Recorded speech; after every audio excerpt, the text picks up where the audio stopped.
merci de nous accueillir chez vous. Nous sommes sur le plateau de Village Semences pour cette deuxième de Stop Intox. Alors aujourd'hui, une question. Vous avez remarqué que tout au long de la semaine, nous vous poserons des questions. Celle d'aujourd'hui, et si on se passait des pesticides? Pour en parler, Philippe Camburet, qui est à ma gauche, Fédération nationale de l'agriculture biologique. Bonjour, monsieur Camburet. Bonjour. Merci d'être là. Gilles Rivière-Wegstein, vous êtes journaliste et vous vous dirigez la lettre qui s'appelle Agriculture et environnement, qu'on consulte sur Internet. Oui, bonjour. Bonjour. Et notre hôte, Pierre Pagès, qui est vice-président de SEMAE. Stop Intox, bonjour Pierre.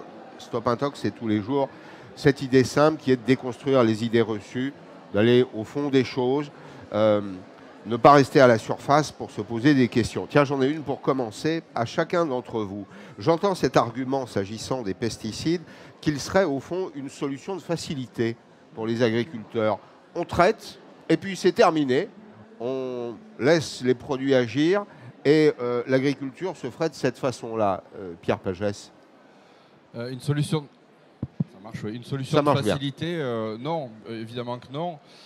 Ça a pu peut-être, mais il y a bien longtemps, être la solution principale, pas la seule solution, mais une solution principale. Mais je crois qu'aujourd'hui, ça s'inscrit dans un parcours beaucoup plus large des pratiques des agriculteurs, où aujourd'hui on fait d'abord de l'agronomie. Et ces solutions-là, elles arrivent en complément pour nous aider à gérer des situations qu'on n'arrive pas à gérer autrement. D'accord. Ce n'est pas l'argument facile, simple, qui consiste à dire, Gilles Rivière-Wegstein, voilà, on traite, c'est terminé, on a détruit les nuisibles et la récolte peut se faire dans des conditions honorables. Moi, j'irais même plus loin, mais si c'était le cas, ce serait très bien, tant mieux, si c'était une bonne solution. En tout cas, ce n'est pas si simple que ça.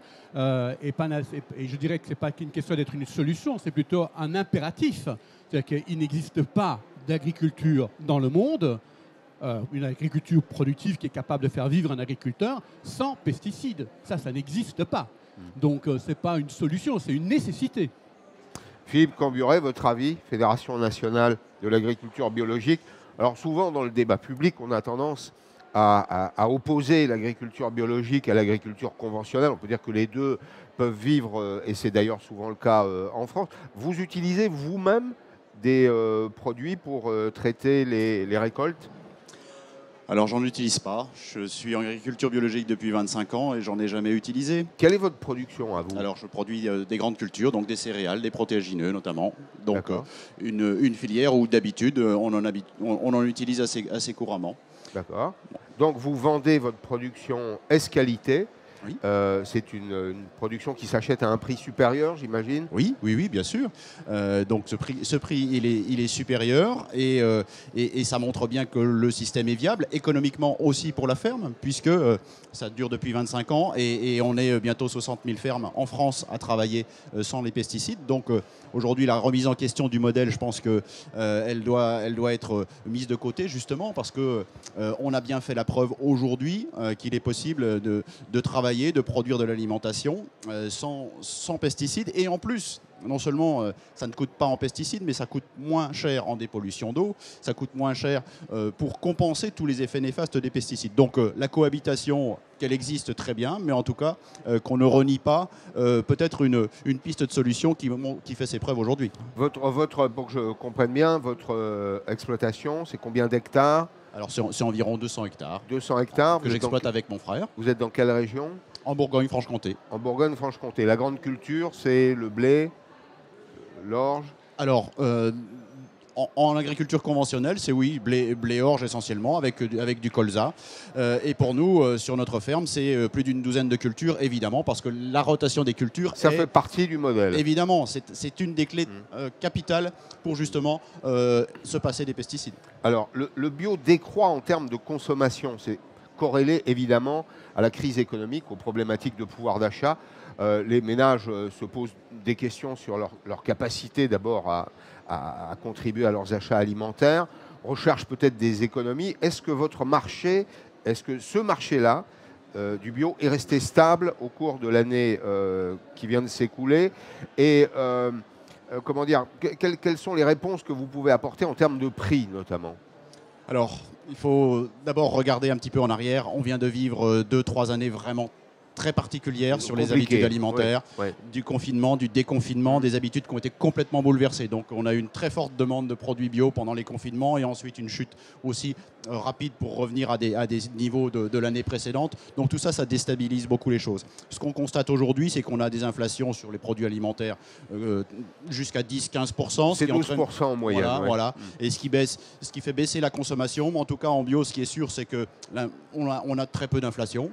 Et la consommation de produits bio baisse, elle aussi, un peu moins. Donc on est plutôt épargné. Néanmoins, on était habitué à une croissance à deux chiffres. Et ce qui fait que cette stabilisation-là nous re-questionne sur, les modes de commercialisation. Mais aujourd'hui, ce qui est sûr, c'est qu'on a un rythme de croissance qui était important. On va le retrouver prochainement, c'est certain. Il faut juste que la situation se stabilise au niveau économique et au niveau des choix de budget alimentaire. Alors, l'agriculture bio d'un côté, la production bio française d'un côté, je fais la distinction avec les produits qui viennent du bout du monde. Le bio, honnêtement, le bio qui vient de Nouvelle-Zélande m'intéresse moins. Parce qu'il a franchi les océans, il arrive avec un poids carbone considérable. Mais savez-vous que le poids carbone des produits alimentaires, c'est juste 20%. 80% sont dus au mode de production, donc les engrais qu'on utilise, etc. D'accord. Alors, moi j'ai une question pour vous deux. Compte tenu des enjeux de production de masse, nous sommes face à un mass market. Il faut nourrir les Français, les Européens, les gens qui vivent sur cette terre. Est-ce qu'on pourrait, Pierre Pagès, se passer à ce stade des pesticides? Je crois que d'abord, on vient de l'évoquer, il y a une question d'abord, n'opposons pas les systèmes, ça c'est c'était bien mon propos de départ. Et ensuite, on a d'abord un coût d'accès à l'alimentation qui est différent, et je pense qu'il faut aussi tenir compte du pouvoir d'achat qui est différent selon les catégories socio-professionnelles, et le coût d'accès à l'alimentation issue de l'agriculture biologique est plus élevé que le coût d'accès d'une alimentation, alors j'aime pas ce mot, mais dite conventionnelle. Donc ça c'est le premier élément.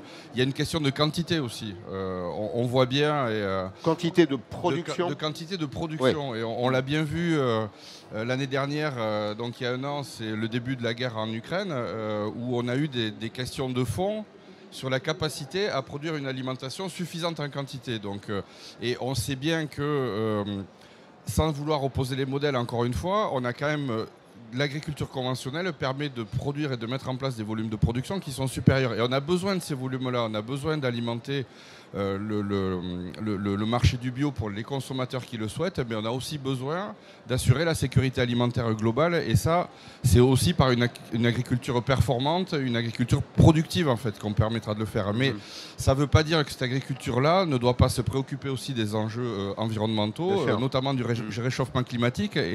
Et c'est des sujets qu'on a intégrés dans notre façon de travailler. Donc, les pesticides, pour revenir, j'aime pas beaucoup ce mot, parce que pesticides, c'est de la protection des plantes dont on parle. Et c'est de permettre que ces plantes-là et que ces cultures-là puissent garder un niveau de productivité suffisant dans le milieu dans lequel on sait. Et pour ça, il faut qu'on les protège de la même façon que nous, on se protège quand on est malade, on prend des médicaments. Les plantes, il faut aussi les protéger. L'origine du mot pesticide, c'est un produit qui est destiné à lutter contre la peste, qui n'était pas une amie de l'humanité, n'est-ce pas, Mais on a cet enjeu de protéger les plantes pour avoir une production suffisante pour assurer cette sécurité-là. Alors, Gilles Rivière-Wechstein, est-ce que le débat qu'on a là en ce moment, qui est un débat apaisé autour de cette table, et c'est très bien d'ailleurs, mais qui est souvent un débat un peu violent, un peu radical dans la société française, est-ce qu'on l'a en dehors de France ou est-ce que c'est un phénomène franco-français ?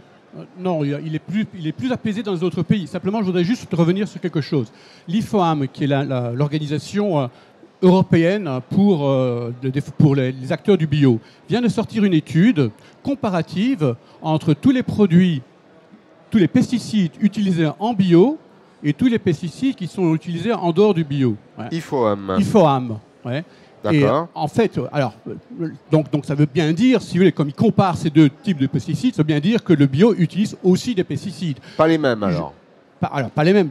Attendez. Ensuite, vous avez par exemple, en ce qui concerne l'arboriculture, chaque année, depuis maintenant une dizaine d'années, les agriculteurs bio demandent une dérogation pour pouvoir utiliser l'usage de l'huile de Nîmes.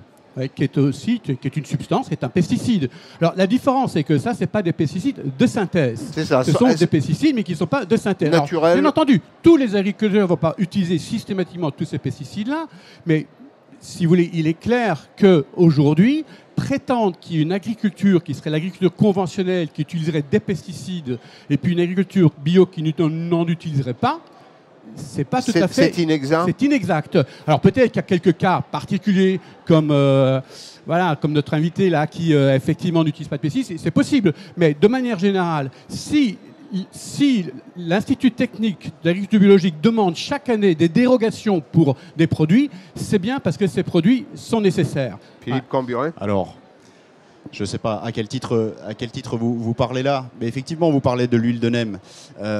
Est-ce que vous savez ce que c'est? Ça s'écrit N-E-E-M. Voilà. C'est pas l'huile de la ville de Nîmes. Hein, non. Pour que les choses soient claires. On est bien d'accord. Ouais. Donc, c'est une substance naturelle qui est utilisée même en cosmétique.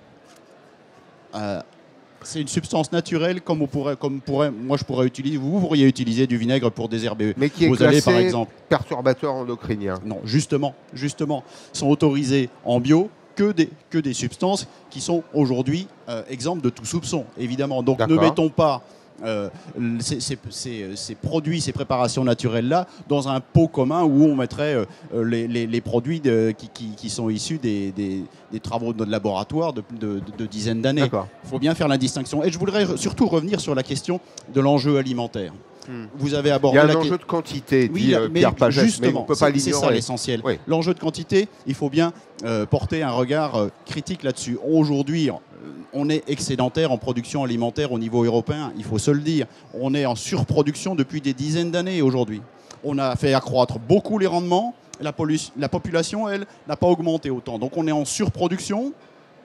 Pour surproduire, on a 40% de gaspillage alimentaire depuis le changement. 30%. Ouais, voilà. 30, oui. Et donc, ce qui fait qu'on pourrait déjà utiliser beaucoup moins de pesticides si on avait une gestion plus rationnelle de ce qu'on produit et de ce qu'on mange. Alors, le gaspillage alimentaire, c'est un sujet compliqué. On pourrait d'ailleurs y consacrer une émission complète. Mais il y a une partie en amont de la consommation des ménages parce qu'il y a un circuit logistique, parce que les consommateurs sont aujourd'hui exigeants, veulent des conditions de conservation, de transport qui sont contraignantes. Parfois, on passe à côté. Et puis, il y a la partie gaspillage après le passage du consommateur. Et souvent, c'est la restauration collective, les consommateurs eux-mêmes, d'ailleurs, qui jettent une partie de ce qu'ils ont acheté, de ce qui se trouve dans leur réfrigérateur. Donc, c'est compliqué. Et ce que vous demandez là, c'est pratiquement un boulot à mi-temps, j'allais dire. Pour un ménage, vous voyez, pour une famille. Je vous donne la parole juste après. Et donc, on pourra se passer de pesticides un jour si on remet en question énormément de principes qu'on a aujourd'hui, donc sur la consommation, sur les échanges internationaux, qu'il faut qu'aujourd'hui on a surproduction dans certaines zones du monde et malheureusement on meurt encore de faim, même si on a développé énormément les productions, on meurt encore de faim dans beaucoup de pays. Donc on pourra, si jamais vraiment on remet en question beaucoup d'autres phénomènes. Non, mais justement, c'est très intéressant l'histoire du gaspillage, parce qu'il y a une grande différence entre les pays occidentaux où le gaspillage, il est fait chez le consommateur. Oui, c'est après l'acte de vente. Dans le pays du tiers-monde, où il est fait avant la consommation. Pourquoi? Parce que justement, ils n'ont pas de produits pour protéger leur culture.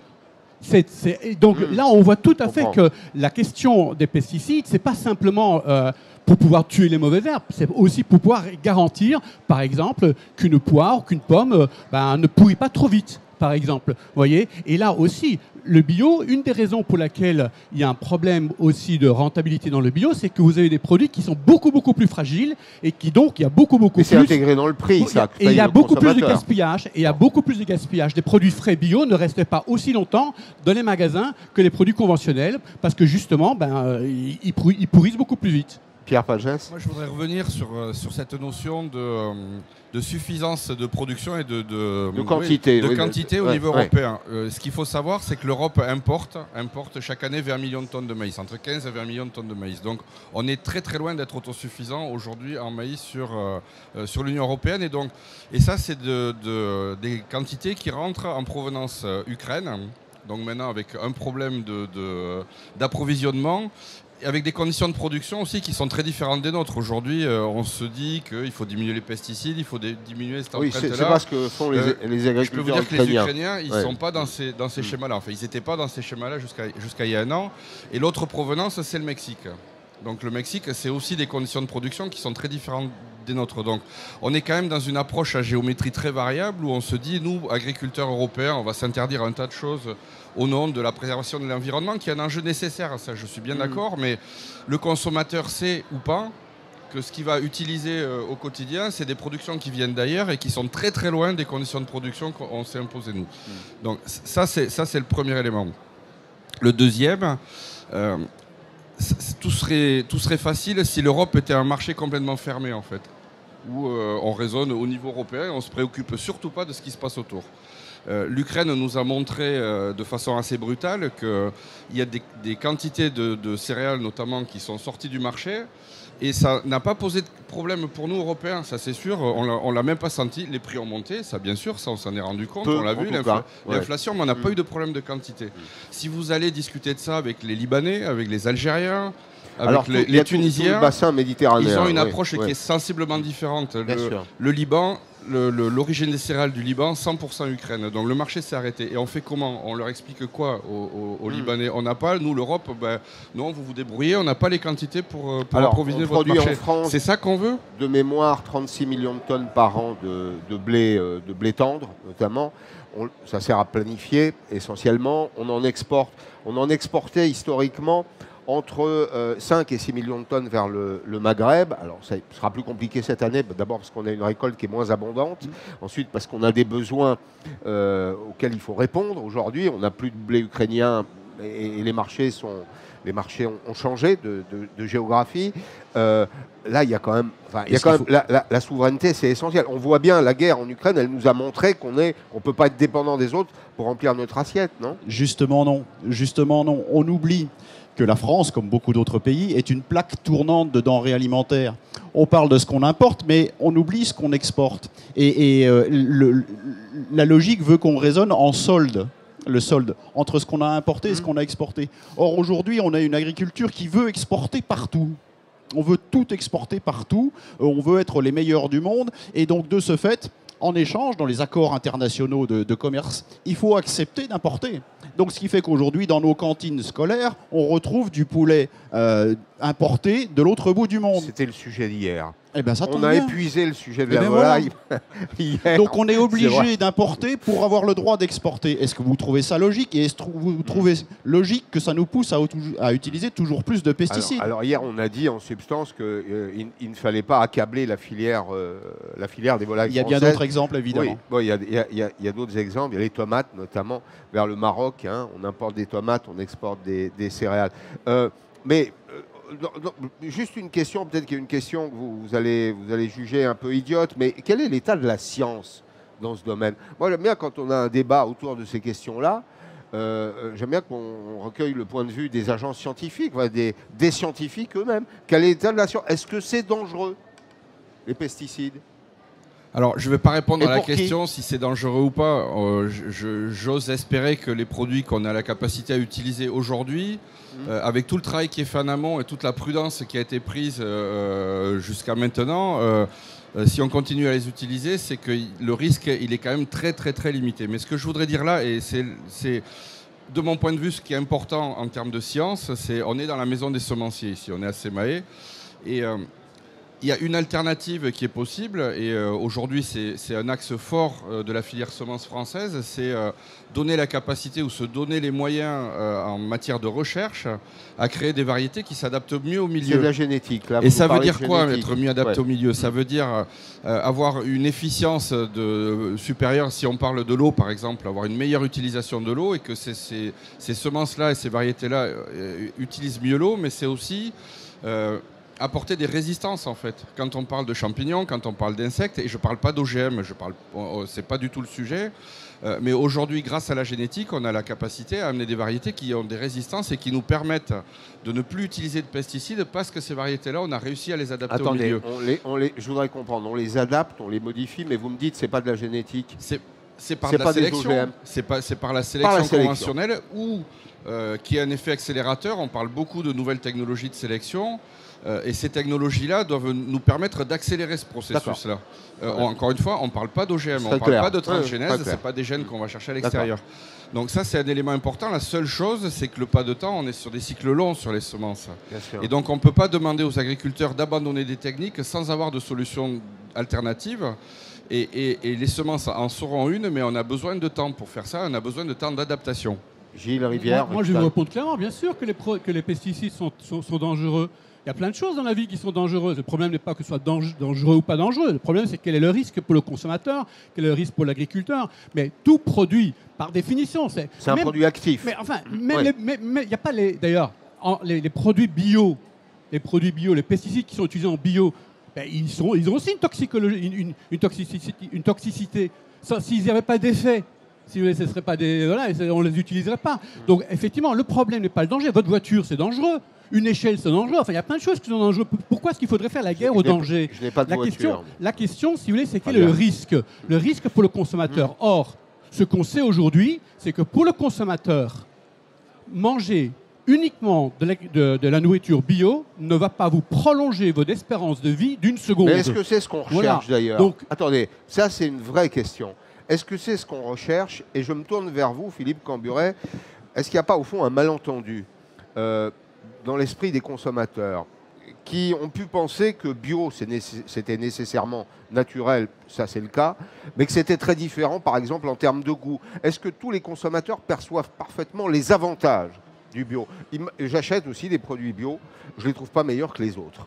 Ah, alors tout dépend de quel produit. Des pommes, vous parlez ? des poires, des oranges, des clémentines. Et bon, sur quel point ? Sur le plan gustatif ? Sur le plan gustatif. Je vois pas. Vous voyez, la valeur ajoutée n'apparaît pas clairement. Ça, c'est très variable. Par contre, ce qui est prouvé, c'est justement que c'est bon pour votre santé.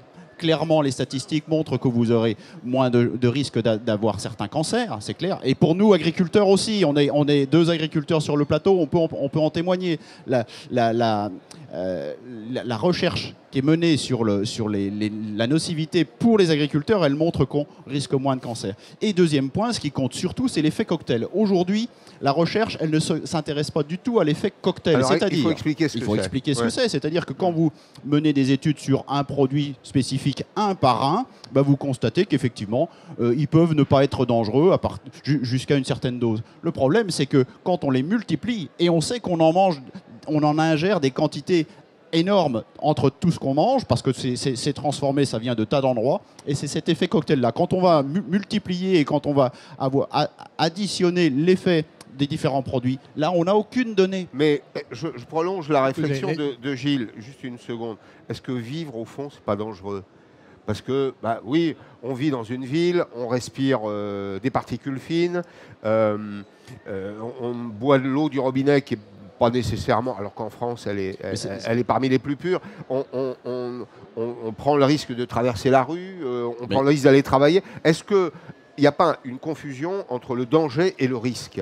Est-ce que c'est quand même pas mieux de vivre plus longtemps en bonne santé, dans un environnement préservé ? Je préfère être en bonne santé qu'en mauvaise santé. Voilà, merci de je vous l'accorde. Mais justement, l'espérance de vie, où est-ce que l'espérance de vie est la plus élevée ? Dans quels sont les pays où l'espérance de vie est la plus élevée ? C'est dans les pays où il y a le plus de chimie. Pas que pour les pesticides, de manière générale. La chimie, dans le XXe siècle, c'est ce qui a fait augmenter l'espérance de vie d'une manière absolument extraordinaire. Alors, dans les médicaments mais partout, mais même le chlore dans l'eau, etc. La chimie, c'est l'ami de l'homme. La chimie, c'est l'ami de l'homme, c'est pas l'ennemi de l'homme. Et la question, c'est que le problème de l'agriculture biologique, c'est qu'elle s'est fait une sorte de place comme étant anti-chimie, anti-OGM, anti-progrès. Mais ça ne marchera pas. Et c'est pour ça qu'aujourd'hui, la raison pour laquelle les gens commencent à se détacher du bio, c'est parce que pendant un certain nombre de temps, ils ont cru à ce discours sur la santé, sur les bienfaits de la santé, etc. Maintenant, ils y croient plus beaucoup. Vous ne croyez pas que c'est juste un problème d'argent ? Non, parce que les gens... Non, parce que les gens, si vous voulez, les gens qui achètent bio, si vous voulez, ils ont quand même suffisamment d'argent pour acheter du bio. Et les gens qui n'avaient pas d'argent pour acheter du bio, qui sont dans la dèche, maintenant, ils étaient déjà dans la dèche avant. Donc je ne crois pas que la question questions économiques soient les questions fondamentales. Je crois aussi, ça certainement joue un petit peu, mais je crois aussi qu'il y a aujourd'hui un désenchantement parce que le discours de l'agriculture bio sur les bienfaits de la santé, les bienfaits de l'environnement, on a entendu ça, et finalement, de moins en moins de gens sont convaincus, d'autant plus que le reste de l'agriculture commence à communiquer et montre que finalement, ce qu'on a dans notre assiette, qui vient de la production conventionnelle, c'est très bien, c'est la bonne qualité. Vous pouvez manger français sans avoir la moindre crainte. Ce que dit Gilles Rivière-Wechstein, c'est qu'au fond, la valeur ajoutée, c'est une autre façon de poser la question que je vous posais, la valeur ajoutée du bio ne se perçoit pas nécessairement. Est-ce que vous-même, vous n'avez pas à vous réinterroger sur ce que c'est vraiment que le bio en termes de communication pour vous adresser à votre public ? Il n'y a aucun problème là-dessus. Je crois que l'agriculture biologique, elle a montré ses preuves depuis plusieurs dizaines d'années. Et je crois qu'on vient d'entendre un discours qui montre que le chiffre d'affaires des pesticides, il a doublé dans les 20 dernières années. Et donc, tant qu'il y aura des bonnes affaires à faire, on aura des gens qui vont défendre les pesticides. Et donc, on n'en sortira pas. Par contre, on sait qu'on a d'autres solutions qui vont, elles, perdurer parce que, justement, elles ont les valeurs qui correspondent aux transitions environnementales que la société attend. Précisément, Pierre Pagès, et je voudrais qu'on termine là-dessus, il nous reste presque 4 minutes. Est-ce qu'il existe des alternatives aujourd'hui ? Moi, je comprends parfaitement le débat que vous avez, je le trouve d'ailleurs passionnant et loyal autour de cette table, en tout cas, ce qui est bien. Mais existe-t-il des solutions alternatives ? C'est la mission de la filière semence, ces solutions alternatives. On a aujourd'hui, si on devait résumer, 2 missions. C'est assurer des semences qui ont une capacité à produire, parce qu'on a besoin de produire. Encore une fois, c'est une question de souveraineté, mais voire de sécurité alimentaire. Mais on a aussi besoin de produire dans des conditions de production qui sont toujours plus respectueuses de l'environnement, avec une meilleure adaptation au milieu et avec des notions notamment de changement climatique et qu'il faut qu'on intègre. Donc, vous avez vu le président de la République hier. Oui. Vous savez qu'il est intervenu sur le salon en disant qu'il fallait économiser l'eau, en tout cas la rationner, parce que c'est une ressource rare. Vous avez, vous, des solutions à apporter dans ce monde-là ? On a écrit et on a publié hier un livre blanc dans lequel on reprend les engagements de la filière semence. Et ces engagements-là, les principaux engagements tournent autour de ces enjeux-là. En se disant les semences sont un vecteur, c'est pas le seul. Il y a l'agronomie qui en est un, il y a le digital qui est un élément extrêmement important.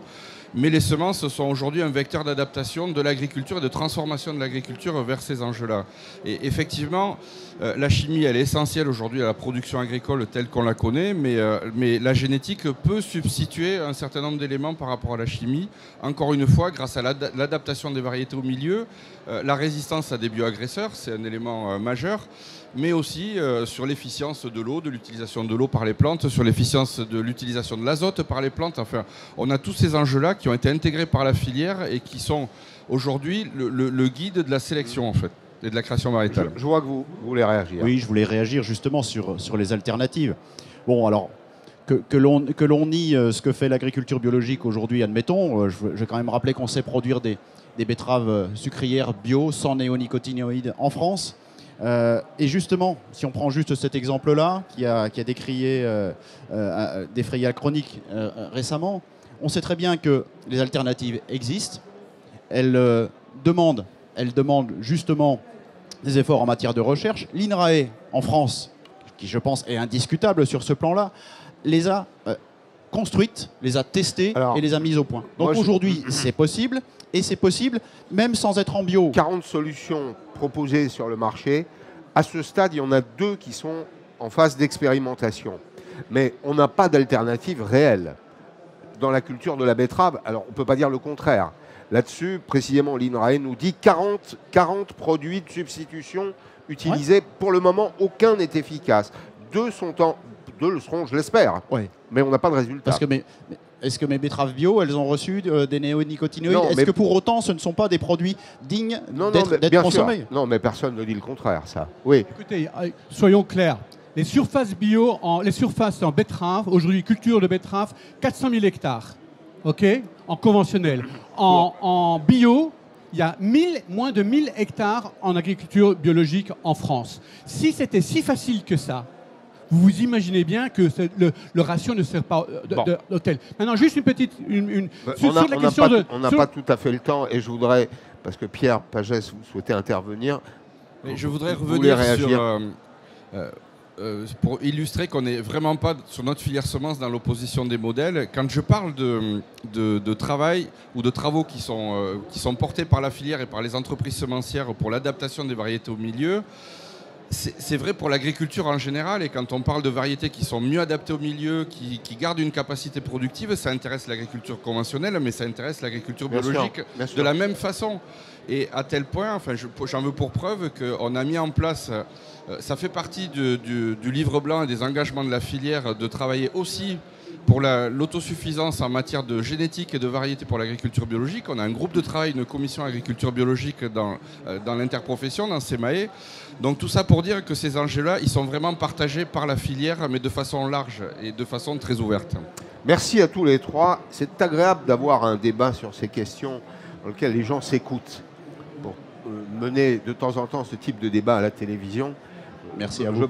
Je peux vous dire que c'est agréable pour l'animateur. Merci de nous avoir suivis. À demain, 10h, 10h05, sur le plateau de Village Semence.